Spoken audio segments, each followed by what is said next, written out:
Sorry. 10,000 টাকা দাম, নষ্ট হয়ে গেলে কি তুই দিবি? সরি। পরিষ্কার পায়ে তো হাঁটা যায় না, টাইলস নষ্ট হয়ে গেলে কি তুই দিবি? ওটা কাঁচের গ্লাস, লোহার না, ভাঙে গেলে কি তুই দিবি?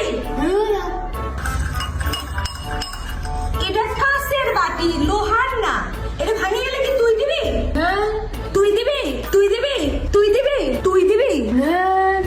ঢের ঢের করো না, কার জন্য করি এগুলা? তোদের জন্যই তো করি। আমাদের জন্য তো তোমার মায়া হয় না, তোমার মায়া হয় এই জড় বস্তুদের জন্য। এই কি হলো? আমার আঙুল কেটে গেছে।